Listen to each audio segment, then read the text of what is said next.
Сайн байцгаана өрх мөндөд үзэгчдээ тоонтой хөтөлбөр танд хүрч байна. За тэтгэврийн зээлийн асуудал жил тойроо үргэлжилж зээлийн хэмжээ үр орлогын харьцааг өөрчлөхөөс эхлэлтэй энэ асуудал өнөөдөр хугацаа уртасгах, хүүг буруулах болон үргэлжилж байна. За улсын их хурлын өргөдлийн байнгын хороогоор хилэлцсэн энэ асуудлаар Монгол банк, арилжааны банкудтай их хурлын дарагч уулзаад амьдсан. За өнөөдөр улсын дундаж цалин 2.7 сая төгрөг байгаа бол ахмад насны тэтгэврийн дундаж хэмжээ 848 мянган төгрөг байгаа нь 3 дахин бага үзүүлэлт болж байна. За амжиргаанд хүрэлцэхгүй байгаа энэ бага мөнгөөр сарын хэрэгцээг хангахын зэрэгцээ инфляц гэх чимээгүй татвар иргэдийн орлогыг улам өнгөөдүүлж байна. За иймээс ч зээлээс зээлийн хооронд өндөр хоногоо арга цаахаас аргагүй нөхцөлд олон хүн амьдарч байна.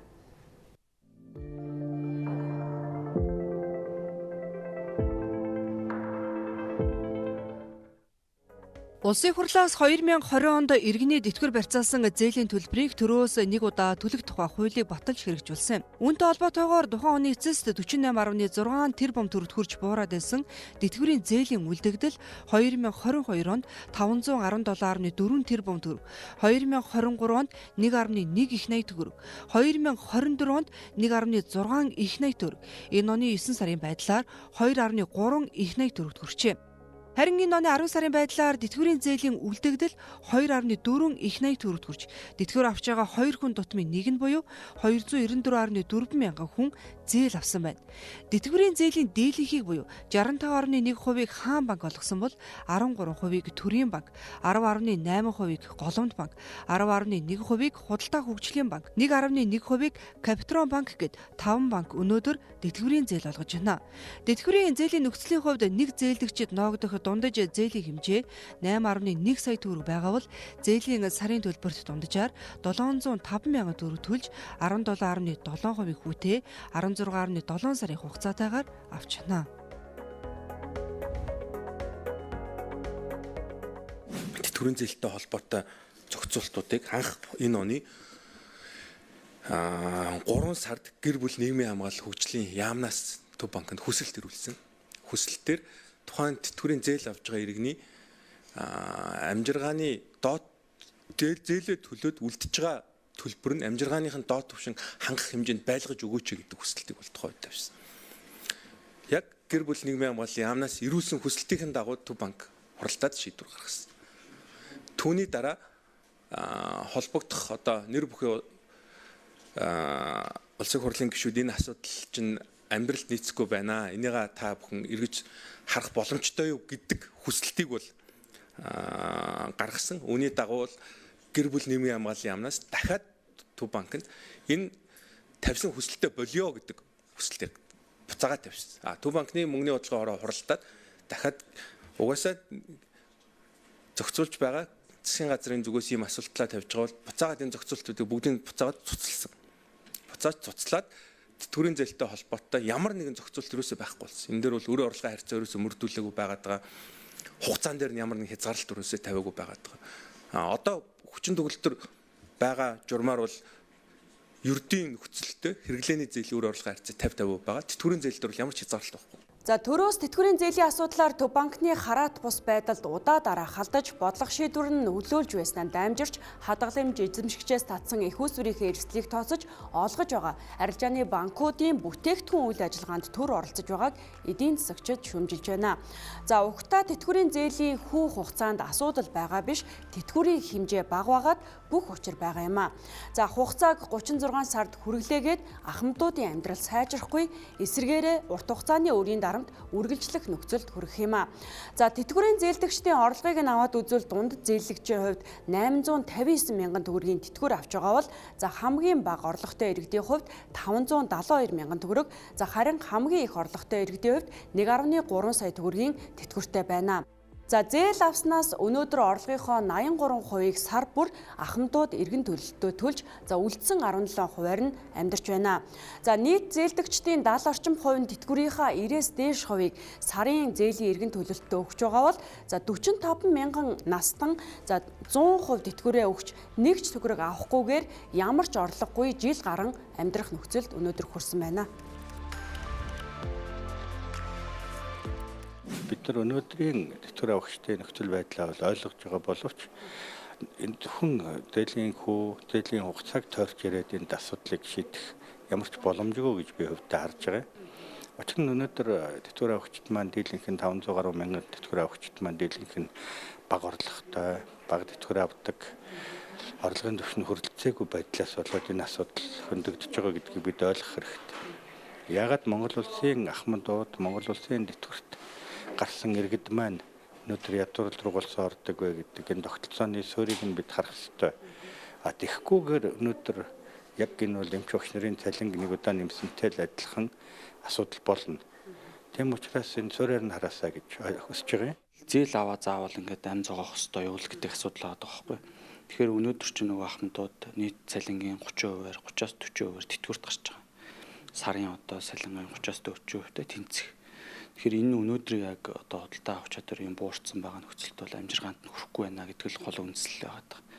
Тэгэхээр бид нөгөө үндсэн асуудал болох тэтгэврийн реформ, улсын тэтгэврээс гадна хувь хүн өөрийнхөө нэрийн данс дээр хөрөнгө оруулалт, хоримтлал үүсгэж эргээд тэр хоёр нь хавсраад нийт орлогын 70%-тэй тэнцэх хэмжээнд дор хаяж одоо тэтгэвэр авдаг ийм нөхцөл байдал руу явах хэрэгтэй болохоос ш одоо байгаа энэ бага тэтгэвэр дээр те одоо нэгэнт зээлийг нь уртсгаад, богиносгоод, хүүг нь багасгаад бол нэг тийм ач холбогдол байхгүй.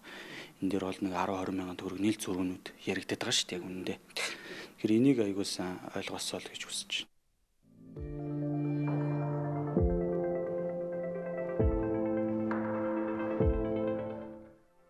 За тэтгэвэр тэтгэмж нь нийгмийн хамгааллын нэг хэрэгсэл халамж боловч тэтгэврийн зээл нь тэтгэмж биш гэдгийг судлаачид сануулж байна. Арилжааны банкны бүтээгдэхүүн үйлчилгээний хугацаа хүүг төрөөс хүчээр бууруулахыг оролдохоос илүүтэй тэтгэврийг нэмэхэд анхаарах учиртай. За эх хонд тэтгэврийг 80 мянган төгрөгөөр өсгөгч энэ нь нэр хэмээс нь нэмэгдэл юм а. Хүүхдийг чихрээр хуурч байгаа мэт энэ мэт бага хэмжээний нэмэгдлийн оронд улс суурьаар асуудлыг шийдэх боломж нь тэтгэврийн реформ, нийгмийн даатгалын шинжилэл. За реформ ярьсаар 10 гаруй жилийн хугацаа өнгөрч байгаа бол засгийн газрын тэргүүн нь хуулийг шинжилэхээ ард түмэндээ мэдэгдээд жил гаруй болж байгаач урагшилж ахиц дэвшилгүй засаг солигдсноор хуулийн шинжилэл замхарч байгааг хувийн хэмжлийнхэн шүүмжилж байна. Тэтгэврийн зээлийн асуудал гэдэг бол яг нарийнда энэ бол арилжааны банкны ажил байхгүй. Түнс одоо Төв банк ч гэсэн тэр арилжааны банкны эрх рүү орох эрх байхгүй юм байна. Арилжааны банкн дээр тэр хувь хүн өөрөө бас л тэр гэрээгээ хийсэн бас л бизнесийн гэрээтэй адилхан шүү дээ. Тэгээд тэр гэрээний л асуудал юм байна. Тэр байх уу мэдээж нөгөө банк бол алдагдaltaгүй байх хэвээр. Тэгээд хоёрдугаарт нь бол асуудал. Яг нэрэнд бол энэ зээлийн юу сунгахаас илүү тэтгэврийг нэмэх асуудал юм байна. Гэтэл одоо манад одоо байднад авсан мэдээлэл энэ бол ихтэй 6 сарын үед авсан мэдээлэлээр бол бид нар 1.9 их нийтийн алдагдал байгаа. Ер нь манай энэ тэтгэврийн даатгалтай холбоотой системийг янзлахын тулд 2 их нийт төгрөгийг бид нар гаргах юм билээ. Одоо энэ ганц ширүүн үнэтэй байгаа дээр тэр Эрдэнэс юм бил тодорхой мөнгө хөрөмтлөгдсөн үлээс энэ 2 нийтийг одоо нийгмийн даатгал нэг хийжээж тэгээд энэ алдагдлыг нөхөж аваад тэгээд дахиад гараагаа шинээр эхлэхгүй бол хэрвээ бид нар энэ алдагдлыг нөхгүй 3-4 жилийн дараа угийн инсан чи өөрөө хоцорч юм л. Нийгмийн даатгалын сангийн орлого энэ онд 5.5 их найт төгрөг байхаар батлагдсан бол эх онд 6.2 их найдад хүрэхээр байна. Харин зарлагын хувьд эх онд 6.4 их найт төгрөгөөр баталсан.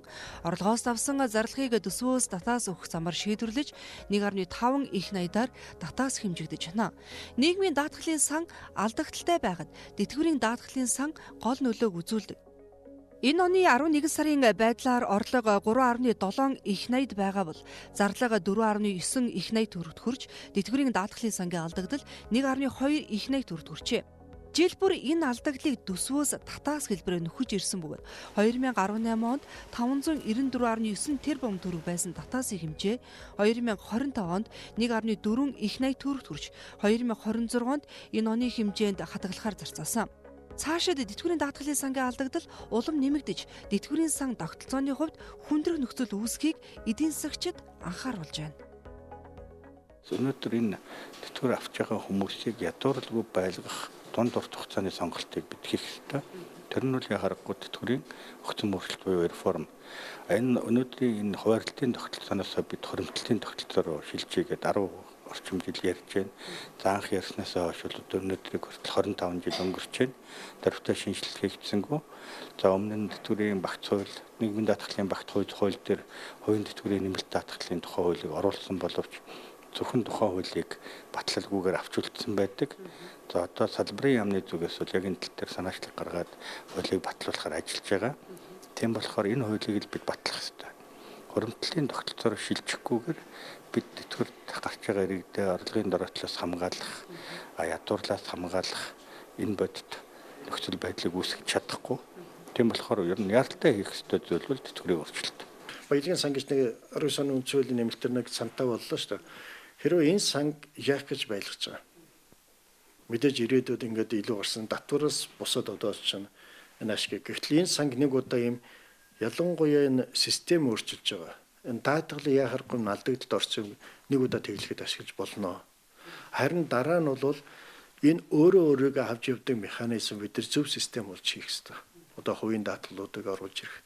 Тэгээд даатгалыг өөрийн нэрчлөөтэй болгох. Тэ? Тэгээд энэ улсаас авдаг датаас одоо их улсаас нэг төрж датаас нөхөөс өгдөг гэдэгтээ даатгалыг тэр хоёр нь улс барьчаад байгаа юм л та.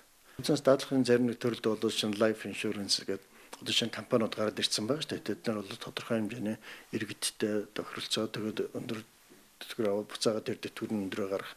Одоо тийм механизм бол хувийн зарим ганц нэг дөнгөж ажиллаж эхэлж байгаа. Одоо бид нар энийг гадна талдаа судалж байгаа аль ашигтайг нь оруулж ирэхгүй бол бид нар сая төр өөрөө энэ даатгалаа бүгдийг нь өөрөө авч явна, өөрөө менежментийн ингээд лав сүүлийн 20 жил дандаа алдагдал гаргаад дампууруулах ажил руу л. Одоо бол тэр 1.9 их найдын алдагдал гэдэг чинь төр өөрөө механизм хийх гэж оролцсон тэр золиосны төлбөр байхгүй. Тэгтээ чадахгүй бид нар харж байна шүү дээ. Тэгтээ чаддаг хэсэгт нь буюу тэр хувийг оруулж ирэхээс гарах.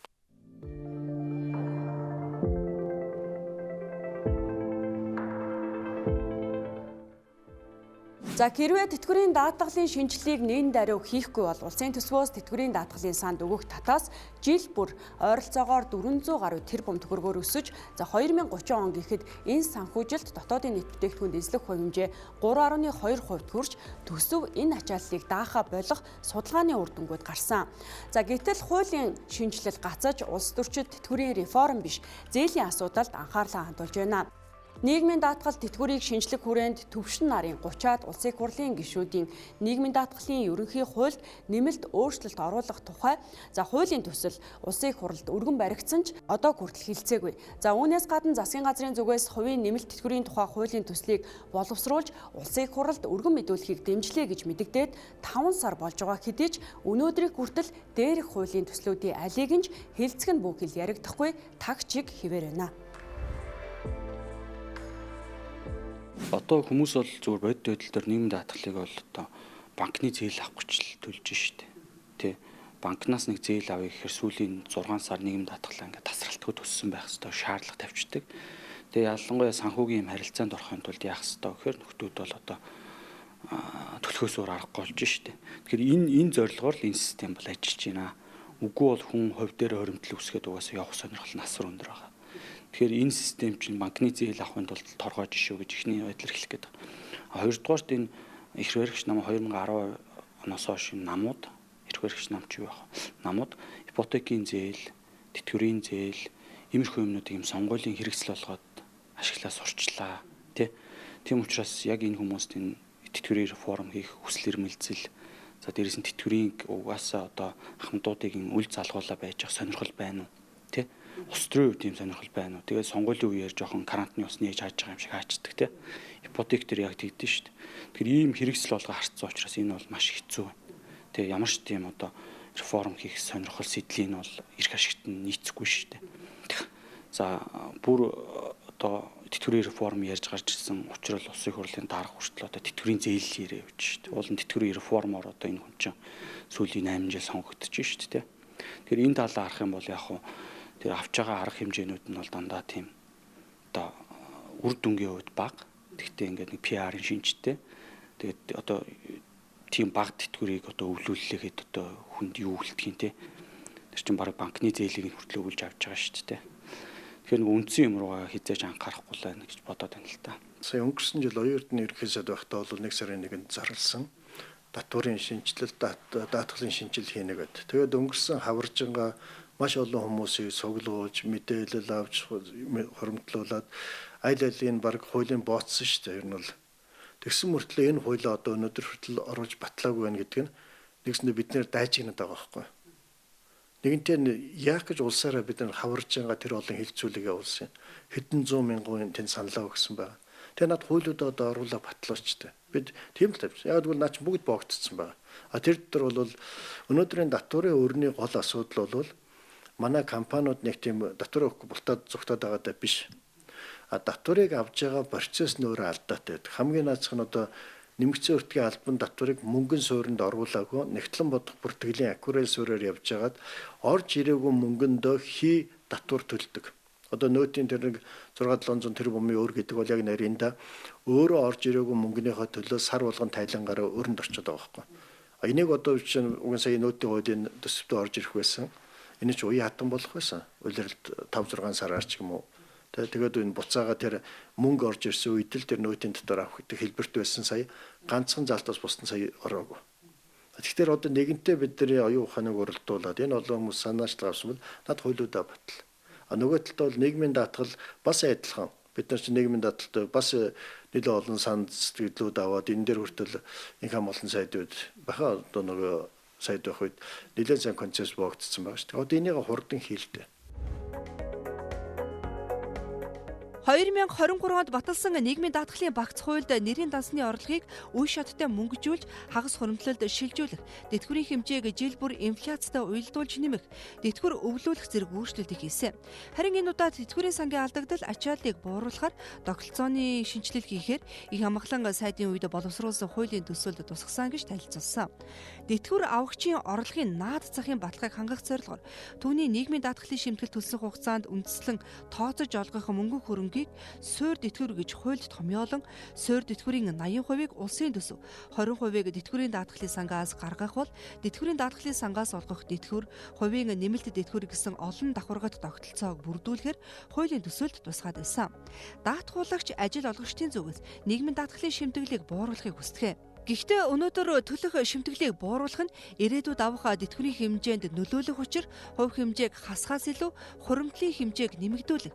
Ингэхдээ албан журмын даатгалагчийн хувьд тэтгэврийн нөөц сан бүрдүүлэх, тэтгэврийн даатгалын шимтгэлийн хувь хэмжээг 2026 онд ажил олгогч даатгуулагчийн төлж байгаа шимтгэлийн 1%, 2027 онд 2%, 2028 онд 3%, 2029 онд 4% хүрэхээр хуулийн төсөлд тусгаад байсан. За гэхдээ энэ хуулийн төслөө одоо хүртэл өргөн бариагүй.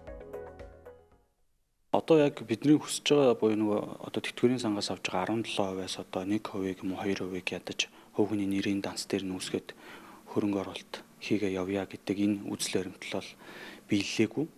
Биелэх одоо ямар үзэл баримтлал нь илүүтэй явж инхээр яг хүн одоо байгаа улсын тэтгэврийн сангата төгтгөр өвг 17% аж ахуй нэгж ажил олгогч талаас те нэмээд 1-2%-ийг ч юм уу өөрийнхөө нэр дээр сайн дураараа үүсгэе. Тэрийг бол компаниуд бас одоо сайн дураараа хэрэгжүүлээ. Тэр үед ч хууль эрхцэн зохицуулалт нь бол энэ биш шүү гэдэг ийм сайн дураа хувийн тэтгэврийн сангийн тухай хуулийн төслийг улсын хурлд өргөн барьсан байна. Тэгэхээр энэ бол хараахан удаа бас хилцэгдэж амжаагүй байна. Тэгээ тэр нь болохоор нэг талдаа хөрөнгө оруулалтын менежментийн компаниуд төртөх, нөгөө талдаа одоо амьдралын даатгалын компаниуд төртөх гэсэн юм хоёр хэлбэрээр явна гэдэг. Бид нар ч гэсэн тэнд бас тодорхой хэмжээгээр саналаа өгсөн. Яг уу сайшаалтаа нь ядчил ингээд нэг алхам хийж чинь тий. Тэгээ цаашдаа бид нар үндсэн реформа хийх ёстой л гэдэг байр суурьтай байна. За их хамгаалан сайдын үед бэлэн болсон гэж мэдэгдэж байсан хувийн нэмэлт тэтгэврийн тухай хуулийн төсөл яагаад өргөн баригдахгүй байгаа. За хуулийн шинжилэлд салбарын яам хэрхэн ажиллаж байгаа талаарх мэдээллийг бид авахаар нийгмийн даатгалын ерөнхий газрын дарга Бачаргал гэр бүл хөдөлмөр нийгмийн хамгааллын яаманд хандсан боловч за энэ асуудалд тодорхой тайлбар мэдээлэл өгөхөөс татгалцсан юм а. За нэг талдаа тэтгэвэр авагч нөгөө талд шимтгэл төлөгчийн аль альны эрх ашгийг хангаж чадахгүй байгаа тогтолцоог өөрчлөх асуудлыг нийтээр хүлээсээр удлаа. За хугацаа өнгөрөхийг тэрээр аж ахуй нэгжүүдийн шимтгэлийн үр төлбөр хуримтлагдж төсвийн орлогын бүрдэлтэд сөргөөр нөлөөлсөн байна. За 2013 онд 24.3 тэрбум төгрөг байсан нийгмийн даатгалын шимтгэлийн авлага 10 жилийн хугацаанд 422.2 тэрбум төгрөг болж өссөн бол за сүүлийн 2 жилийн хугацаанд 1.5 дахин өсөд байна. За энэ оны байдлаар нийгмийн даатгалын шимтгэлийн авлага 700 тэрбум төгрөг даваад байгаамаа. Өнөөдөр ямар ч байсан сайд засгийн газрын уралдаан дээр энэ талаар товч мэдээлэл өгсөн. За тэмдээс сонсвол одоо нэг 700 гаруй тэрбум төгрөгийн нийгмийн даатгалын өртөө байгаа, авлагатай байгаа юм байна. За үүний яг тал хувь нь 30-аас 90 хоногийн насжилттай ийм шинэ өрөөд байгаа юм байна. За бусд нь бол 90 хоногоос дээш өнөг одоо хуучин өрөөд байгаа юм байна. Тэгээд эдгээр өрөөдтэйгээ бол одоо ажиллаж байгаа гэдэг мэдээлэл байна. Энэ оны 11 сарын байдлаар нийгмийн даатгалын шимтгэл төлөгч 63 мянган аж ахуйн нэгж байгаа бол албан журмын даатгуулагчийн тоо 1.1 сая байна. Өнгөрсөн оны эцсийн байдлаарх авлагын тоо мэдээлэлс харах юм бол нийт шимтгэл төлөгч 2 аж ахуйн нэгж дутмын 1 нь буюу 36 мянган аж ахуйн нэгж, 3 даатгуулагч дутмын 1 буюу 353 мянган даатгуулагч нийгмийн даатгалын үр төлбөртэй байна. Хамгийн сүүлийн тоо мэдээлэлээр нийгмийн даатгалын шимтгэлийн үр төлбөртэй аж ахуйн нэгжийн тоо 40 мянгад хүрээд байна. Аж ахуйн нэгжүүдийн хувьд үйл ажиллагаа чиглэлээс хамаарат ажилтнанд олгож байгаа цалингийнхаа 10.5-аас 12.5%-аар тооцсон нийгмийн даатгалын шимтгэл төлж байгаа бол ажилтнуудын хувьд 9.5%-аар сар бүрийнхээ цалингаас нийгмийн даатгалын шимтгэл төлдөг. Албан журмаар даатгал төлдөг хөдөлмөрийн гэрээ байгуулсан ажилтнуудаасаа гадна бизнесийн харилцааны хүрээнд үүсэж байгаа гэрээний цалин хөлсөнд ч нийгмийн даатгалын шимтгэл төлөх үүргийг аж ахуйн нэгжүүдэд хуулийн шинжилгээний хүрээнд албажуулан оногдуулсан. Аж ахуйн нэгжтэр бол ялангуяа нэрсэн цалин дээр бол аягүй төвөгтэй. Нэрсэн цалингаа ингээ өндөр болгоч ихээр дагаад нийгмийн даатгалын дарамт энэ төр чинь ороод ирдэг, хүн амын орлогын албан татвар энэ төргээ ороод ирдэг. Тэгэхээр ажил олгогч талаас бас тэр чинь нэг тодорхой хувийн ажилтнаас төлж байгаа шүү дээ. Тэгэхээр жилийн эцэс нэг бонус өгье гэхээр тэн дээр нь бас татвар аваа ороод ирдэг. Тэгэхээр ингээд ер нь бол нөгөө ажилтныг урамшуулах систем болгон дээр нь аж ахуйн нэгжүүдийг одоо нөгөө талд нь татварын том дарамтууд байгаад байгаа. Тийм учраас аж ахуйн нэгж байгууллагууд нэрсэн цалин өсөхдөө одоо хойрог болж байна. Тэ?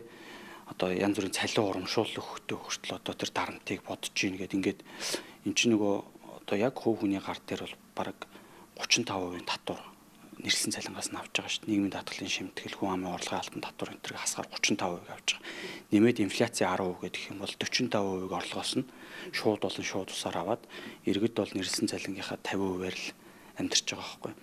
Тэгэхээр гол нь энэ давхардаад байгаа асуудлуудыг ялангуяа энэ аж ахуйн нэгжтэрээ бид нар хурдан шийдэх юм бол эргээд энэ хүмүүс чинь үр хөтөмжтэй мундаг ажиллаж байгаа хүмүүсээ ядаж цалингийн хангалттай ихтэй өсгөхтэй цалин бонусыг нь бас өсгөх боломжийг аж ахуйн нэгжтийн ч олгоно.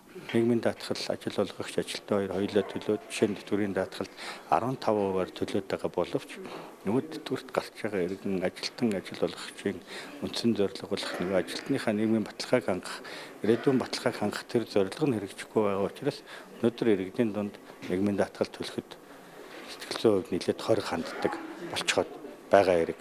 Тийм учраас энэ асуудлыг бид нар шийдвэрлэхийн тулд урагшгийн тайжруулах ёстой нэгдүгээр, хоёрдугаар хоёрын тэтгэврийн сан даатгалын тогтолцоогоо бий болгоод энэхүү албан журмын даатгалаа өөрөө харьцангуй буруулах замаар албан журмаар авч байгаа шимтгэлээ буруулах замаар хувийн тэтгэврт орон зай бий болгож өгөх ёстой. Тэгэхээр энэхүү хосолсон хагас хуримтлалын тогтолцоог явуулж байгаад урт хугацаанд бид нар бүрэн хуримтлал руу шилжих ийм зоримог өөрчлөлтийг даруй хийхгүй бол энэ асуудал бол үе үед байсаар байхаар болоод улам хүндрэх шинжтэй болж байна. За эхний ээлжинд аж ахуйн нэгжүүдэд үүсэж байгаа нийгмийн даатгалын шимтгэлийн давхардлыг бууруулах, аж ахуйн нэгжийн нийгмийн даатгалын шимтгэл төлөх дээд хязгаарыг тогтоох, за ажилтнандаа өгч байгаа хоол унааны урамшуулалт, нийгмийн даатгалын шимтгэлд тооцож байгаа зэрэг асуудлыг шийдэхээр төвшин тэргүүтэй улсын хурлын гишүүд хуулийн төслөө боловсруулад өргөн бариад хагас жил болж байгаач мөн л өнөөдрийг хүртэл хилцээгүй байна. За эрх зүйн шинжилэг ингэж удаашрахын хэрээр нийгмийн даатгалын үр төлбөр нэмэгдэж, шимтгэлийн үр өгөөжийг хүртэх насандаа ахмад Ардууд ядууралд өртөж зээлээс зээлийн хооронд амьдарч байна. Алдагдсан хугацааны өртөг зөвхөн үүгээр хязгаарлагдахгүй төсвөөс олох татаас нэмэгдэж цаашид нийгмийн даатгалын сан дампуурах нөхцөлд хүргэх эрсдэлтэй гэдгийг эдийн засгч сануулж байгаа юм а. За үзэгч та бүхэнд тоонтой хөтөлбөрийн энэ удаагийн дугаар хүрлээ. Хамт байсанд баярлалаа.